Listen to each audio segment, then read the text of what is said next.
So for this video I thought I'd talk to you about Naval Strike. It's finally dropped on PC and Xbox One after the delay, and it was released quite early, I thought, because they said it was going to be released in April, but they released it on the 31st of March, which I know is only a day early, but it was nice. It was a nice surprise. They didn't actually let anybody know that they were releasing it. They just said that they were taking the battle log down for an hour or so, and then once they put the battle log back up, it was there. We could play it. It was great. So I didn't actually realise it was available until about 11 o'clock at night, and I got an Origin sent me a lovely notification saying that Naval Strike was released. So thank you, Origin. Good job there.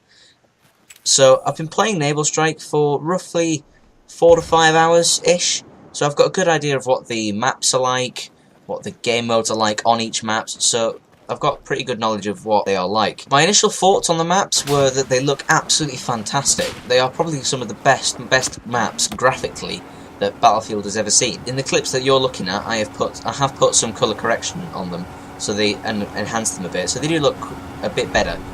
But they do look absolutely fantastic. I hope you enjoyed that clip at the start, by the way. I just thought it was quite an epic quad bike chase. So, hope you enjoyed that. Yeah, the maps are very graphically satisfying, I think. They do work well. They work very well with naval vehicles, which is what they were aimed to do. I found myself using the attack boat a lot more on these maps than what I have done in the past maps, because the only really map that we can relate these maps to is Parasol Storm, and that's it, really. We didn't really have a naval map apart from Parasol Storm, and that was the only one. So, and I never really went on Parasol Storm that much. I never really played it apart from Domination and Team Deathmatch and some Obliteration as well. So I found myself using the attack boats a lot more, and they're actually really fun to use. The brand new vehicle, which is the Hovercraft, I can't remember the actual official name, like or whatever it's called. I can't remember. It begins with an A. Look it up or something. But that actually works really well. The transition from water to land is silky smooth. You honestly don't notice it. Some people like that, some people don't. They think it's a bit unrealistic, but I think it's pretty cool, and it's really useful actually.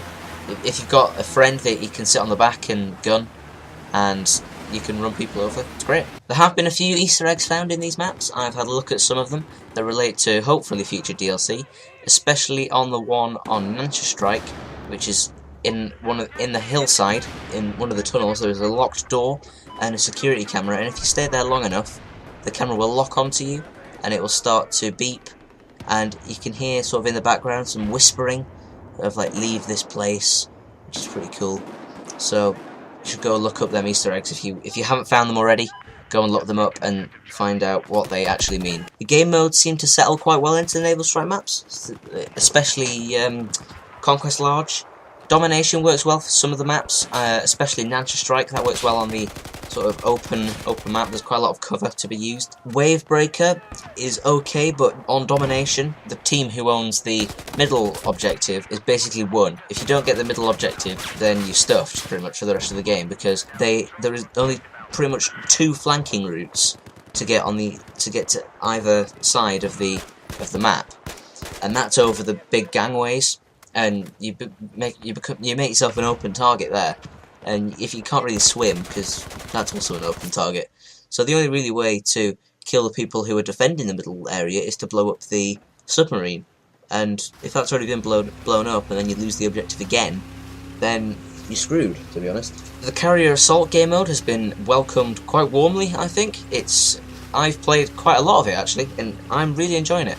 The only time that it starts to get a little bit tedious is when it gets actually into the ship, the carrier, and it becomes like a little mini game of Rush, and especially if you're on a 64 player server and the grenade spam starts, and it just becomes a like Operation Metro cluster all over again.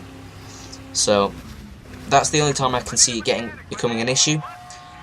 I haven't played any Domination or Team Deathmatch or whatever it is inside the actual carrier, because I can't remember, or I don't know what the combination is, what map it's on for Domination and Team Deathmatch, so I'll have to have a look at that and play that, but I can imagine it'd be the same thing with the grenades and everybody getting caught up in the short, small corridors. So I haven't played that, so I can't comment on that at the minute, but I imagine it will be the same. If you're going to play Carrier Assault, I would recommend doing it on just normal Carrier Assault instead of Carrier Assault Large, because it makes the game so much more fun. You meet people much more often, and I find that perfectly fine size for rather than carry assault large. With this new DLC, they've brought a brand new patch, which I think has put the game into pretty much the best state that Battlefield 4's ever been in, to be honest.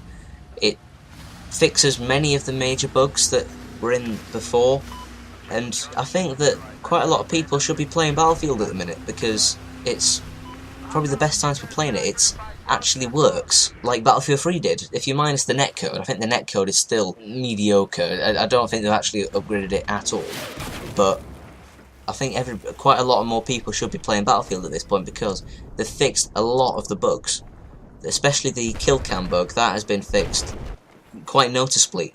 It is a lot better. So my verdict on the Naval Strike DLC is I think it's great. It looks fantastic.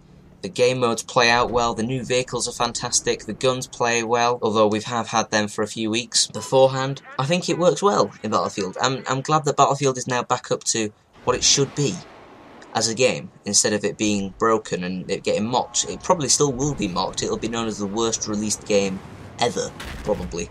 There probably is some other game that has had a worse launch than what Battlefield 4 has, but I think we're coming out of the other side on this one for Battlefield 4. I think it's all downhill from here. It could get. I think it's just going to get better and better as they release new patches, unless they release more bugs in the patches, which is what they have been known to do. So thank you for watching. I hope you enjoyed. Please leave a like, subscribe if you enjoyed, to make sure to get all the next content that I bring. Just a quick update on what's actually happening over the next few weeks for me. Next week I'm on holiday, so there probably won't be any videos next week, unfortunately. I haven't got the time to make ones in advance and then upload them.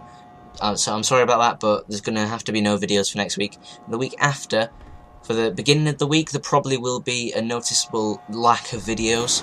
There might be one, but I'm not sure, because I've got to revise for quite an important exam that I've got. So apologies if there isn't many videos over the next couple of weeks. So thank you for your appreciation on that. But I've been Saucy Meteor, and I'll see you in the next video.